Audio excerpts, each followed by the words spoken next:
Yes, I think that's got it. I've cleaned the vessel, put the right amount of mixed nuts in for the new recipe. Let us see if this will give us a decent new leader. Please, let's not have any problems like the last ones. Ha ha. Ha. Turn the gas on.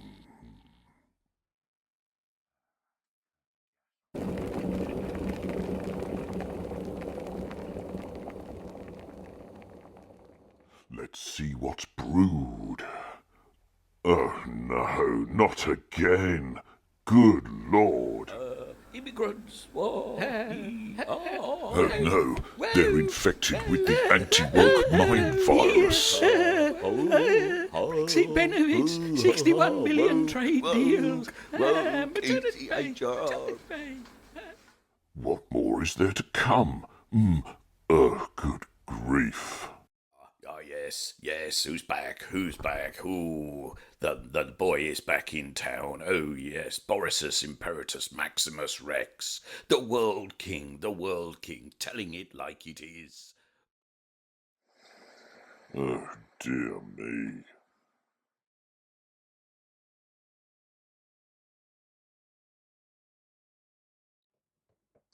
Hello there, Tarky here. It's another Halloween horror. Finding a leader for the much diminished Parliamentary Conservative Party who isn't going to be a complete headbanger and lose them the next election, no matter what the Labour government might manage in the interim. Those gunshots you hear around Westminster aren't some anti-terror operation. It's the sound of Labour shooting itself in the foot yet again over some idiotic comms policy error. So, after the last video, I thought I'd just have a little catch-up and remind ourselves that, for all the Labour government's unforced errors, the Conservatives also remain in a world of pain when it comes to competence and electability, because they can't find a leader with the same qualities. I did think it might be possible to do so still, but it's clear that the vastly smaller pool of MPs to choose from, coupled with their obsession with Reform UK, and a party base that will always vote for the looniest of two candidates, means there simply isn't anyone, yet, to lead them back towards the centre ground of politics.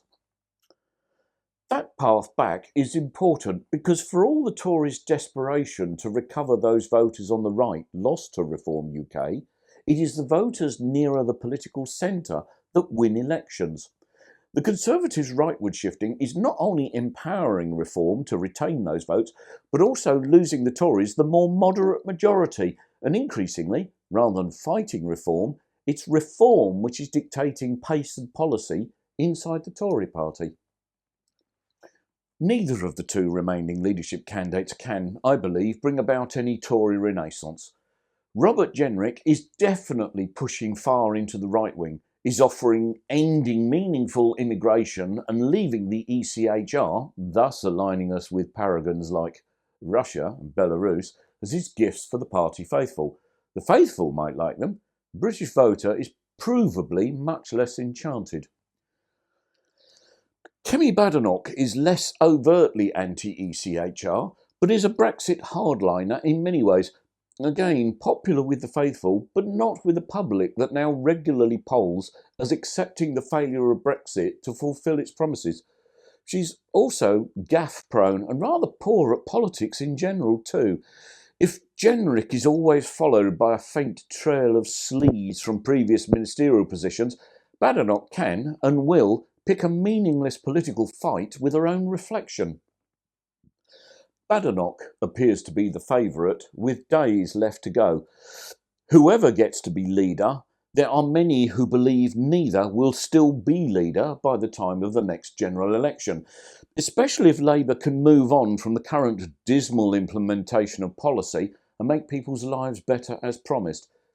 If that happens, Tory MPs will be ruthless in their search for a new figurehead to try again in the election after that. The Tories have managed to take groupthink to a destructive conclusion, so unless there's somebody with stirring credentials gets into Westminster in a by-election, I see nobody who stands out as being capable of leading in the right direction. And no, it's not Boris Johnson, whose new memoir has tanked in sales, and which reviewers have felt is a particularly egregious attempt to rewrite history and de-apologise for his misdeeds as PM. It is an attempt to signal a future return for what he, no doubt, sees as his Churchillian wilderness to lead the Tory party once more. Unleashed, more unhinged, surely.